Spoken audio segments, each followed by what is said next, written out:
अपने मन को इस्राएल लोगों के समान कट्टर कर देंगे, अनसुना कर देंगे, दरवाजा नहीं खोलेंगे। यीशु मसीह वापस आएगा दूसरे के पास और उसको लेकर चले जाएगा, हम लोग आराम करते रहेंगे। हैं? उसके बाद लिखा है मत्ती 24:27 क्या लिखता है? क्योंकि जैसे बिजली पूर्व से निकलकर हाँ, जैसे बिजली पूर्व से निकलकर पश्चिम तक चमकती है, वैसे ही मनुष्य का पुत्र का भी आना होगा। कैसे आना होगा? ये लेटर नहीं देगा परमेश्वर, फोन नहीं करेगा परमेश्वर, बेटा मैं आ रहा हूं तैयार हो जा। ये तो दे रहा है हमको, पहले से लेटर दे दिया है, पहले से फोन दे दिया, पहले से बात कर लिया है। इसलिए वो कह रहा जागते रहो, प्रार्थना करते रहो।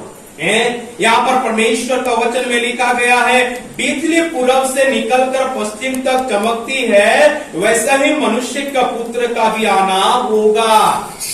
1 सेकंड के अंदर, 1 मिनट के अंदर प्रभु का आगमन हो जाएगा। उसके प्रति हमको क्या करना चाहिए? नूह के समान उस दिन के देखते ना रहे, मौज मस्ती को देखते ना रहे, संसार में लिप्त ना रहे, संसार के कार्य में व्यस्त ना रहे। यहाँ पर लिखा है इन भविष्यवाणियों में प्रभु के वापस आने का लिखा गया है। ये सारे जो कि प्रकाशित 16 का 15, प्रकाशित 3 का 3, प्रकाशित 3 का 20 और मत्ती 24 का 27 से 44 तक यहाँ पर पूरे भविष्यवाणी की बातें लिखा गया, जो कि यीशु मसीह के आगमन की बातों को लिखा है, जो कि चोर के समान आएगा, गुप्त आगमन होगा, उसके बारे में लिखा गया है। चोर के समान द्वार पर खटखटाता हुआ यहाँ पर आता है। यह साबित करता है कि यीशु चुपचाप और गुप्त रीति से लौटेगा, चुपचाप से और गुप्त रीति से लौटेगा, और वो बिना किसी को पता लगे वो आ जाएगा, किसी को पता नहीं रहेगा। इन पदों में मनुष्य के पुत्र का आना सुनिश्चित है, जरूरी है। मनुष्य के बीच कार्य करने के लिए शरीर में गुप्त रूप से वापस वो आ रहे हैं, शरीर में गुप्त रीति से आ रहे हैं। बड़े भयानक बात है, गुप्त रीति से शरीर में आ रहे हैं यीशु मसीह। दोबारा भी आएगा, शरीर में आएगा, क्योंकि सारे कुल, सारे जाति के लोग, हमने पहले देखा, उसे देखेंगे। उससे पहले गुप्त आगमन होगा, चोर के समान वो आएगा, गुप्त रीति से आएगा, और जो प्रभु में है वो धन्य लोग हैं। अंत के दिनों में यीशु क्या काम करने के लिए आता है, थोड़ा सा और देखिए। पहली बात है यीशु मसीह गुप्त रूप से क्यों आएगा? यह परमेश्वर के उस कार्य के बारे में है जो परमेश्वर अंत के दिनों में प्रकट करने को जा रहे हैं। पहला पत्रस 4 का 17, 4 का 17 क्या लिखा है?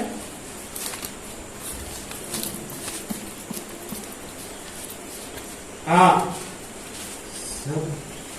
4 का 17 पहला पत्रस। क्योंकि समय यहाँ पहुंचा है हाँ, कि पहले परमेश्वर के लोगों का न्याय किया जाए, हाँ, और जबकि न्याय का आरंभ हम ही से होगा, तो उनका क्या अंत होगा जो परमेश्वर के सुसमाचार को नहीं मानते। ओके, इसमें लिखा गया है यीशु मसीह के गुप्त रूप से क्यों आएगा, लिखा गया है। यहाँ पर हमने क्या देखा? क्योंकि वो समय आ पहुंचा है, परमेश्वर के लोगों का क्या किया जाएगा? न्याय किया जाएगा, और हमी से पहले न्याय किया जाएगा, लिखा गया है। यूहन्ना 12 का 48 में, यूहन्ना रचित सुसमाचार 12 का 48 क्या लिखा है? जो मुझे तुच्छ जानता है, हाँ, जो मुझे तुच्छ जानता है और मेरी बातें और ग्रहण नहीं मेरी करता है, बातों को, वचन को ग्रहण नहीं करता है, उसको दोषी ठहराने उसको वाला दोषी ठहराने वाला तो एक है। एक है। अर्थात जो वचन मैंने कहा है हाँ, वही पिछले दिन में हाँ, उसे दोषी ठहराएगा। दोषी ठहराने के लिए क्या करने वाला है? आने वाला है। उसके बाद प्रकाशित 14:7 दोषी ठहराने के लिए आने वाला है यीशु मसीह का गुप्त आगमन। पढ़िए प्रकाशित 14:7। उसने बड़े शब्द से कहा, बड़े शब्द से क्या कहा? परमेश्वर से डरो हाँ, और उसकी महिमा करो। किससे डरो भाई? परमेश्वर से। परमेश्वर से डरो। और परमेश्वर ने नहीं बोला 33 कोटि देवी देवताओं से डरो। परमेश्वर से नहीं, परमेश्वर ने नहीं बोला कि आरएसएस, शिवसेना, बजरंग पार्टी से डरो। किससे डरो लिखा है? परमेश्वर से डरो। इन लोग तो शरीर को घात करेंगे, लेकिन जो आत्मा और शरीर को दोनों को घात करता है उससे डरो लिखता है। परमेश्वर से डरो और उसकी महिमा और करो, उसके महिमा करो, क्योंकि उसके न्याय करने का समय, क्या का समय भाई? न्याय करने करने का समय आ पहुंचा है। और उसका भजन करो हाँ, जिसने स्वर्ग और पृथ्वी और समुद्र और जल के सोते बनाए। हाँ, उसका न्याय करने का समय आ पहुंचा है, इसलिए उससे डरो, उसकी सेवा करो।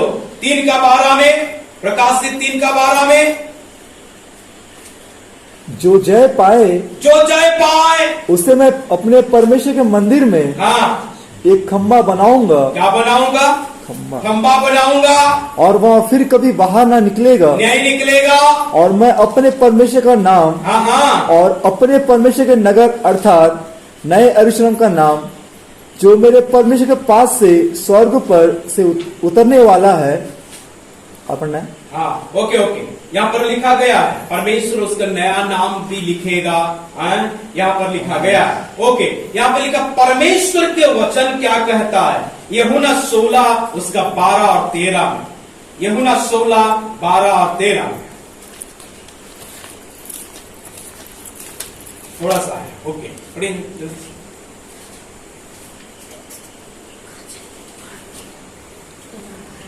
तुम लोग लेट करोगे तो मैं लेट करूंगा। 16 का 12, 13। मुझे तुमसे और भी बहुत सी बातें करनी है, परंतु अभी तुम उन्हें सह नहीं सकते। हाँ, अभी तुम क्या नहीं कर सकते? सुन नहीं सकते, सह नहीं सकते, संभाल नहीं सकते।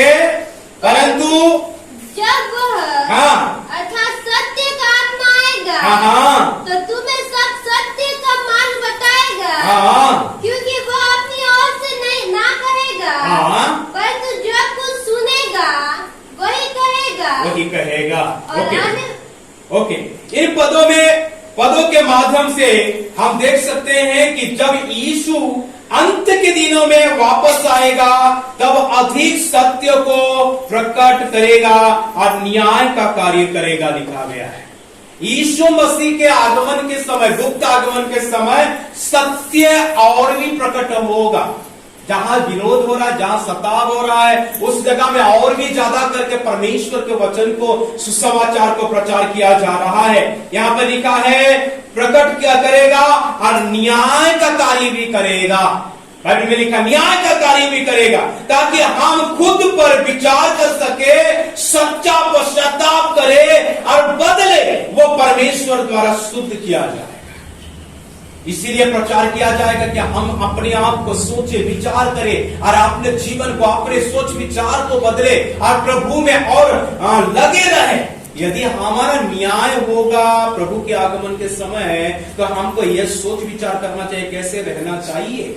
प्रभु के आगमन होने वाला है, हमारा विचार को कैसे बदलना है, हमारा हृदय को कैसे बदलना है, परमेश्वर के वचन को कैसे ग्रहण करना है, कैसे प्रभु में स्थिर रहना है, अपने आप को तैयार कर सकते हैं। उसके बाद लिखा अब जो विजेता बने उससे उसके राज्य में ले जाया जाएगा। जो विजेता बने अपने आप को तैयार करेगा, अपने आप को प्रभु को समर्पित करेगा, उस व्यक्ति को परमेश्वर के राज्य में ले लिया जाए। हम यीशु के आगमन और कार्य का अभिवादन कैसे करना है? परमेश्वर का इंतजार, परमेश्वर का स्वागत, यीशु मसीह का स्वागत कैसे करना है। प्रकाशित 3:20 में लिखा है, देहधारी परमेश्वर गुप्त रूप से कार्य कर रहा है।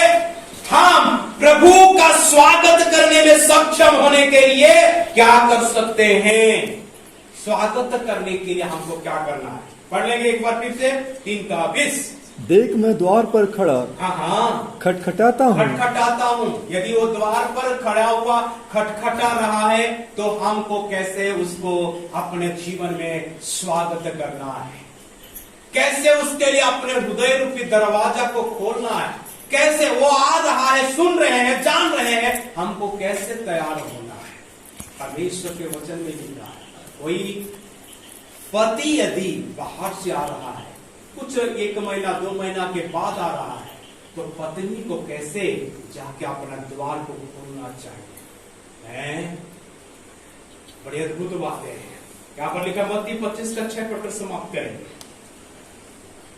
25:6 परमेश्वर का वचन कुछ कहता है। हाँ, आधी रात को सुनिए, आधी रात को धूम मची, देखो दूल्हा आ रहा है, उससे भेंट करने के लिए चलो। हाँ, भेंट करने के लिए चलो। हाँ, बहुत हड़बड़ी से उठे भेंट करने के लिए। 5 लोग तैयार थे, 5 लोग तैयार नहीं थे। आज हमारा जीवन कैसा है? आज रात में प्रभु यीशु मसीह यदि आ जाएगा तो हम कैसे प्रभु को स्वागत करेंगे? तो वही बातों को बोलता है, द्वार पे खड़ा हुआ खटखटा रहा है। यहाँ आधी रात को धूम मची, आवाज आया, दूल्हा आने का आवाज आया। 10 के 10 तो उठे, लेकिन 5 उसको स्वागत किए। हम कैसे प्रभु को स्वागत कर रहे हैं? प्रभु यीशु मसीह जब आएगा तो हमारा स्वागत यीशु के प्रति कैसे होगा? यहाँ पर लिखा है, नूह का दिन आया है, नूह का दिन आया है।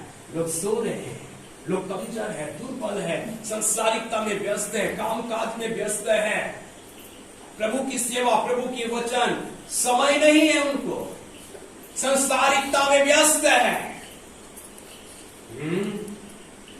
क्या होगा उनका जीवन? क्या प्रभु को उनको मिल पाएंगे? क्या प्रभु को स्वागत कर पाएंगे? क्या प्रभु को ग्रहण कर पाएंगे? कल में लिखा है, संसार में से तुमको मैंने चुन लिया है, संसार से अलग होके रहो। कामकाज है, लेकिन परमेश्वर के वचन को हमारे जीवन में बनाते रहो। काम में जाए, कहीं भी जाए, ये परमेश्वर का वचन अपने हृदय में रहेगा। काम में जाने से क्या प्रभु का इंतजार नहीं होता है? क्या होता है कि नहीं? होता है। काम में गए, क्या हमारे अंदर से प्रार्थना नहीं निकलता? क्या हमारे हृदय परमेश्वर को धन्यवाद नहीं दे सकता है? दे सकता है। गुलामी में थे इस्राएल लोग, गुलामी में थे, फिरौन की गुलामी में रहकर डबल काम कर रहे थे। ईटा बनाने का डबल काम आ गया उनको, और भी प्रार्थना करना शुरू किया। बाइबल में लिखा है, परमेश्वर मूसा से कहता है, मैंने उनका चिल्लाहट को क्या कर लिया है? सुन लिया है। आप किसी का नौकर बने, किसी का गुलामी बने, किसी का काम कर रहे हो, कोई परेशानी नहीं है। अपना हृदय के साथ परमेश्वर को पुकारते रहे, प्रार्थना करते रहे, प्रभु का इंतजार करते रहे, प्रभु की आज्ञाओं को मानते रहे, प्रभु की इच्छा को पूरा करते रहे। परमेश्वर, बाइबल में लिखा है, अब खेत में भी रहो, चाहे चौकी पीसते रहो, चाहे बिस्तर में भी रहो, ऐसे लिखा है ना। परमेश्वर का बेटा आएगा, जो जागते रहेगा उसी को देगा। जिसके अंदर यीशु मसीह का प्रति लालच है, इंतजार है, आत्मिकता है, प्रार्थना का जीवन है, उन्हीं को लिया जाएगा। इसीलिए कहीं पर भी रहे, ये प्रभु का आगमन का समय है। जैसा हमने सुना, प्रभु द्वार पर खड़ा है, किसी भी ना किसी समय वह पहुंचेगा। उससे पहले अपने आप को प्रभु के लिए तैयार करके रखें। परमेश्वर